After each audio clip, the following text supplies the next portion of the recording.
Hey there, let us look at a trap that is there in the Alekhine's defense. White plays pawn to e4, black responds with knight to f6, pawn to e5, knight to d5. Now the main move here is d4 or c4, but white plays this move knight to f3. Okay, black goes with pawn to d6, bishop to c4, attacking the knight on d5. Black responds with knight to b6, and here white unleashes his trap with the move bishop takes f7. Now this move is not the winning move in this position only if black knows how to respond to it correctly. And we are going to look at those moves.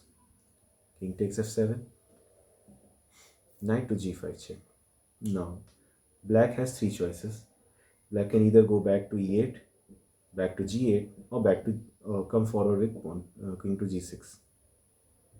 Let's look each one by one. King to e8, white will play pawn to e6, threatening knight to f7. And the only way to stop that is to take this pawn, bishop takes e6. And after knight takes e6, white simply equalizes this position. Why I use the word equalizes? Because after king takes f7 and knight to g5, black is completely winning here, but only if black knows the correct move order. King to e8 leads to an equal position. King to g6 loses the game for black. And you can pause the video here to find if you like. White will play his move queen to f3. Okay, now let's say black takes, king takes g5. Now white will not give this check via pawn to d4 and bishop discovered check or pawn to h4 check. White will play this move queen to f7, cutting this king off from going back to g6. Now any move black makes, let's say knight to c6, h4 check. If king to g4, then queen to f3 is checkmate. And after h4, if king to h6, then pawn to d4 opens up this discovery. And after g5, h takes g5 is a beautiful checkmate.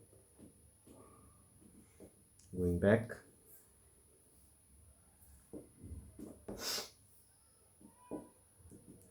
In this position, if let's say if black does not capture that knight, let's say black plays pawn takes e5. Then again, queen to f7 check. Now if you take, then the same line goes with h4 and queen to f3. And if you don't take, you play here.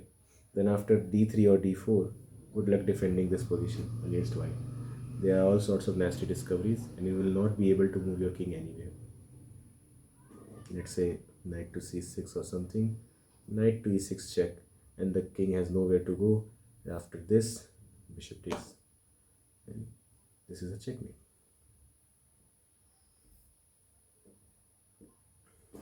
So in this position, we can argue that king to g6 is not the greatest of moves, because after queen to f3, every line loses the game for black. So the only correct move after knight to g5 check is going back to the g8 square. This ugly move, yes, this ugly move is the best move here for black. Now white will play another tricky move, pawn to e6, threatening knight to f7. Now the move h6 leads to a draw here. The simple reason is white will play queen to f3 and h takes g5. White can give this perpetual with queen to f7, king to h7 and queen to h5. This will end in a draw. So after pawn to e6, black will try queen to e8, let's say. And this is the best move. After white again plays this move, queen to f3. Black must remember the only winning move here for black is to play g6. Any other move, let's say knight to c6, will end in a beautiful checkmate with queen to f7. And queen takes f7 will lead to this pawn takes f7 checkmate. Look at this checkmate. All of the pieces, black's pieces, are surrounding the black king, and this single pawn is giving checkmate to the black king. Going back. So in this position, the only move here is to go for pawn to g6. And after pawn to g6, queen to f7 check does not work, because after queen takes f7, knight takes f7. Yes, black is going to lose this rook on h6, but after something like bishop takes e6, rook, knight takes rook, and king takes rook. If you look at the material, for one rook, black has a knight and a bishop, and the pieces are more active. White hasn't developed anything, and black is completely winning in this position.